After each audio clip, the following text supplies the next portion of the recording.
What's good? So, on my way to my customers right down the street, wanted to make a quick video. I was listening to this guy, I forgot his YouTube channel, but he talks about, just seeing through the lies and the BS of our upbringing and society, and he was talking about all that, and he was talking about absent fathers or fathers who were physically there but kind of like absent in other ways, and then how, anyways, he's just basically discussing that those dynamics, and I don't know, and I see what he's talking about, but I don't know exactly what he said that prompted me to remember this. At some point when you get older, if you're mindful and if you are consciously practicing self-awareness, you become aware of dysfunctional family dynamics. You get to a place of maturity, mental strength for, you come to a place where you're aware enough to where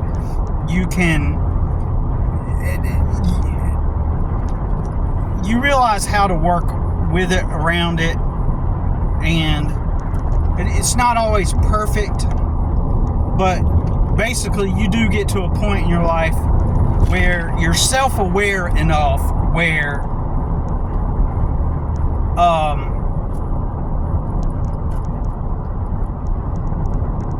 you're no longer in a place of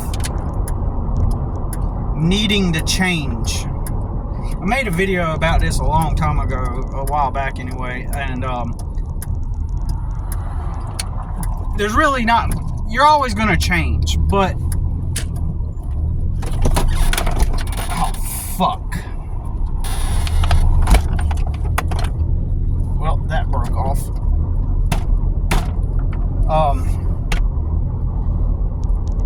So anyways, you get to a place to where you're generally aware of everything, how everything works. You know what to avoid. I've grown up in poverty, struggled with poverty all my life, worked really hard, looking around me, watching everybody else just thrive, and they're not working. So many people, like they're not trying to strive to come out of poverty. They're just maintaining where they were born, what they were born into. And but there's no need to anybody to try to analyze your psyche. In my case, my poverty has nothing to do with analyzing my psychology or trying to figure out my thought system or my belief systems to see, what's wrong with me. And once I figure that thing out, then I can change it, and then that will change my life. And then I'll be able to go clock in at the warehouse, and somehow, like, that's not going to change the amount of money the warehouse is going to pay you. Resolving your dysfunctional family issues. Like, for example, I am technically codependent and enmeshed at times with my family, but mainly my mother, and not in a negative way, right? I just struggle financially, so sometimes she might throw me a couple bucks for gas, for me helping her go to the grocery store or something, since she doesn't drive. I'm aware of my only danger as far as my dysfunctional family goes is my siblings, which I stay away from, right, for the most part, right? I don't hit them up. I stopped hanging out with them, and I'm just even I'm aware, like, they are my social circle. You get what I'm saying? That's the social circle I was born into. That is my network. That is the network I was born into.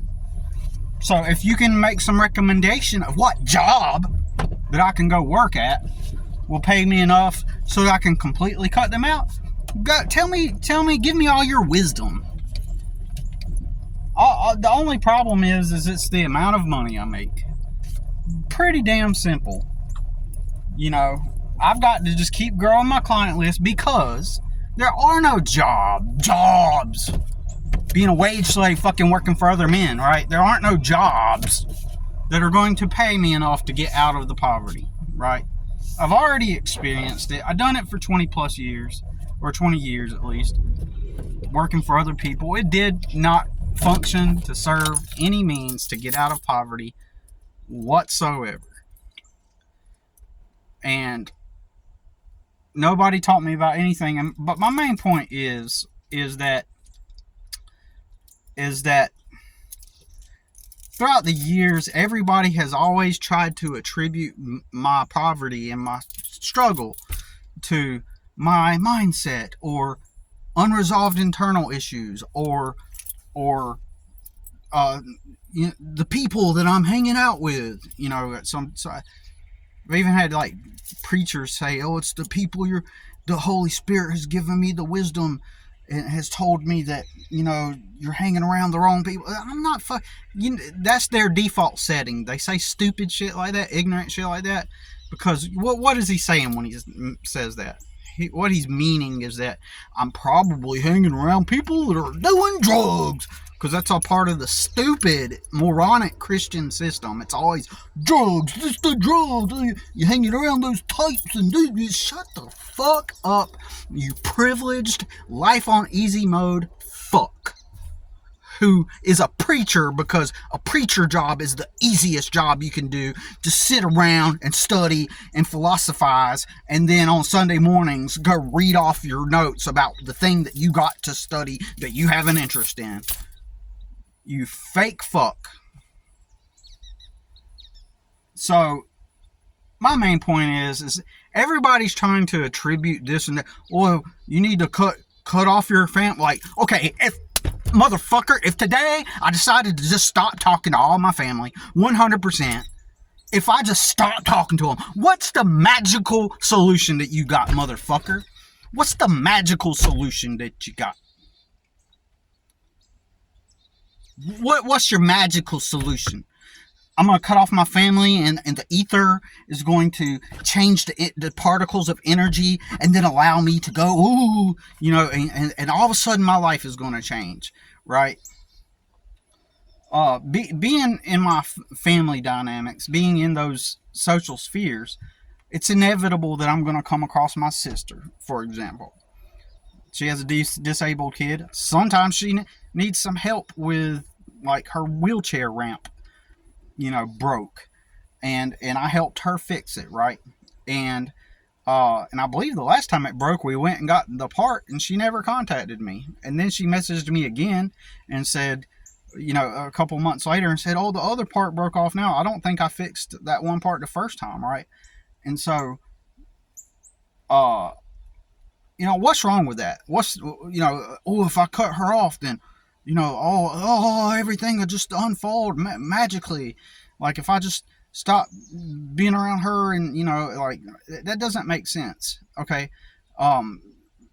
They're just simply my social network. And here's the thing. In reality, a lot of people are going to be dysfunctional that you have to deal with. And that's the reality of it, family or not. Even if I grew my company, I'm already aware that if one day I have employees, I'm probably going to run across dysfunctional people. Unfortunately, but fortunately,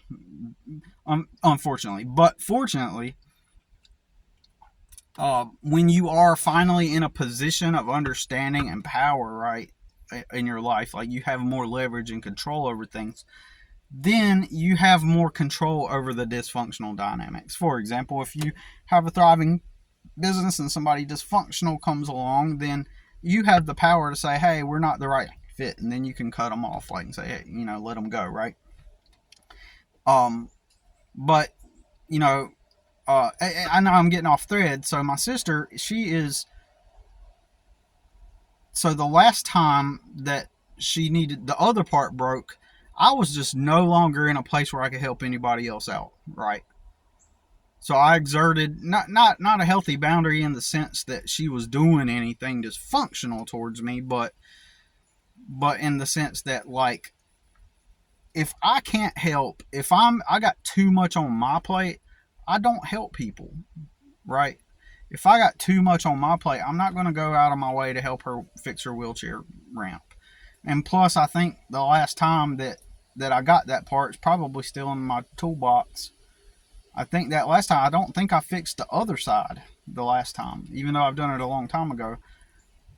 So, and I had told her, I was like, you might want to go ahead, let me know when we can meet up so we can fix this one side, because what's going to happen, it's going to put some pressure on this other side. It's going to cause the other side to break. I think that is what happened. I may be wrong.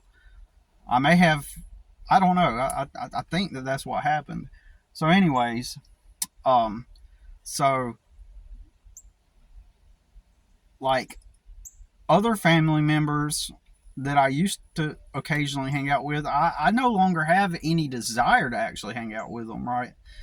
I just don't want to, right? I just no longer,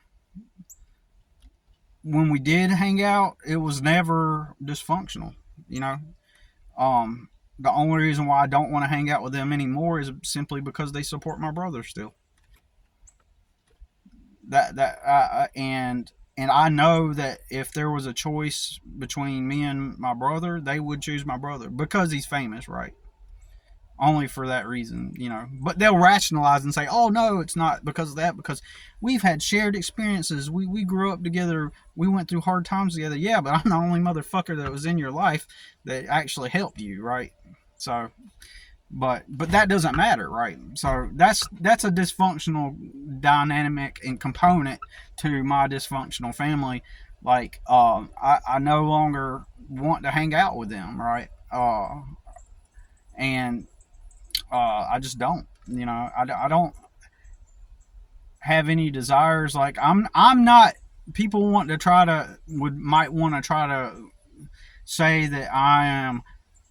This is a psychological thing on my part where I'm real truly I'm internally codependent, and I thrive off of this drama and stuff, and I thrive off of the codependence and the, like, the emotional mental codependence and the drama of it all, right? But in reality, it's not that. I am enmeshed with my family. We are a supportive network, right? To some extent. Um, Mostly my mother and me are. I give her a ride to the store, like I said. She'll throw me some gas money. Boom. You know. Uh, so, and you know, it's not like anything bad is happening, right?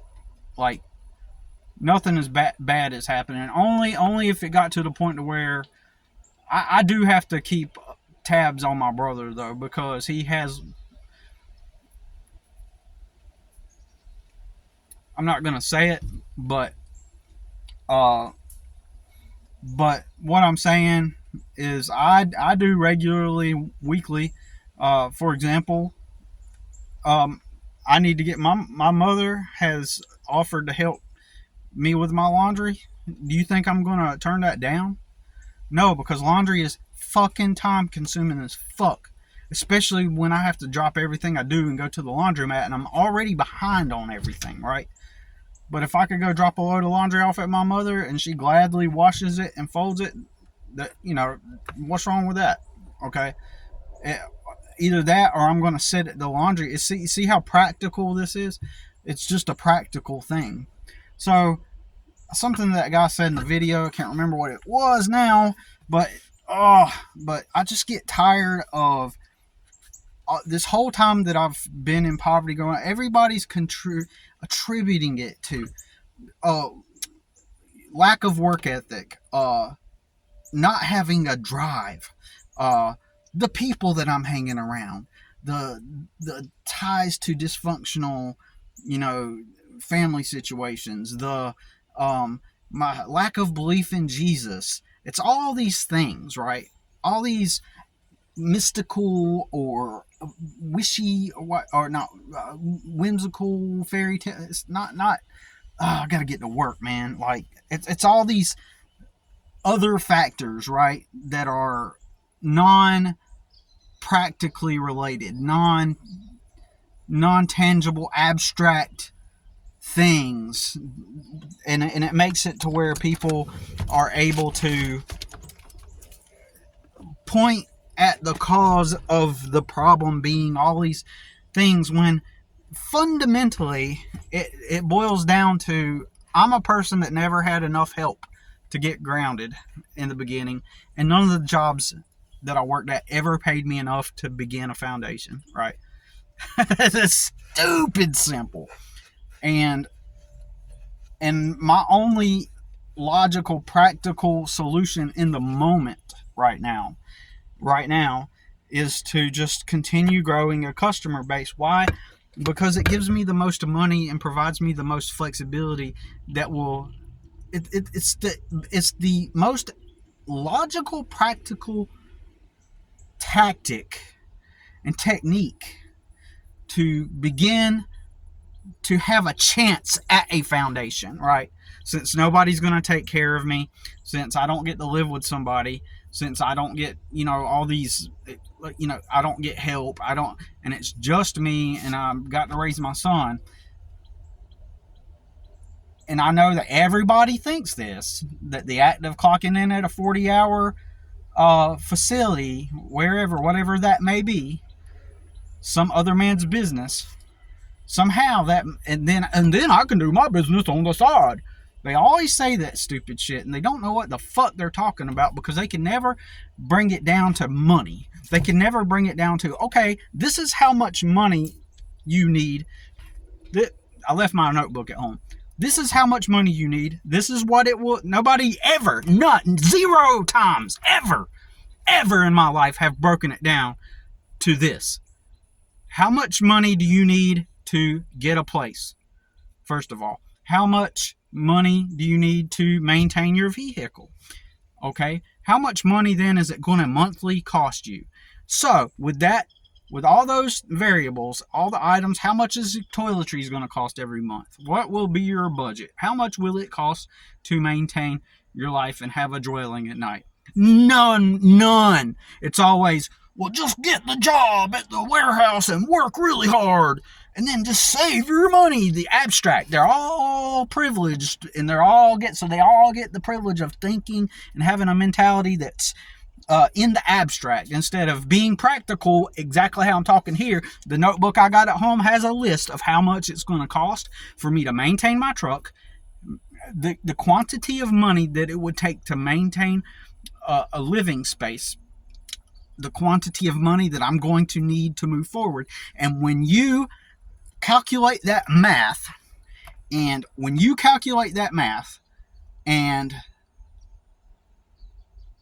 say, okay, this is what you will need, and just coming from a purely practical, pragmatic, logical, rational, objective observation of the reality of it, it requires a certain amount of money, and the act of applying to go work at a warehouse and then having a part-time job at a restaurant or something or whatever will not be conducive means, techniques, tactics to achieve the goal of that money amount that's written out on that paper. It fundamentally boils down to fucking money, right? Money. It requires money, period. It requires X amount of money, okay? Unless somebody's willing to come let me live at their place for free, right? Or in exchange for me to be their personal gardener, and they're not a dysfunctional person, right? And they allow me to maintain their property, some kind of mutual benefit in exchange, to where it would also allow me some ability to get myself ahead. So the act of applying and working somewhere, and then I take, it won't work, and so I say, okay, well, what's the best possible avenue to take? Even though there are no solutions, what is the path that would ideally take the most would probably benefit me more than anything and eventually lead to better outcomes and potential increase the probability of luck, it's to keep maintaining what I'm doing now. Keep working, keep putting ads out, keep attempting to acquire more business. That's it. In my personal situation, right? In my personal situation, in my circumstance, that is the avenue. Has nothing to do with, oh, you haven't given your life to the Lord. Oh, it's your dysfunctional family, and if you'd stop associating with them, then something will tweak in your mind, and then you're tied to that energy. That's no different than saying, oh, you haven't given your life to Jesus, or it's the people that you're hanging around and the Lord, and it's your work ethic. It's like, you gotta work hard. You gotta show them at that job that you're willing to come in every day on time and do the job right. That's your problem. Oh, it's all that thing. Oh, you must be spending your money on all this stuff. It's all these abstract things, right? But I think I've made myself clear. But anyways, holy goddamn, right? Time to get to work.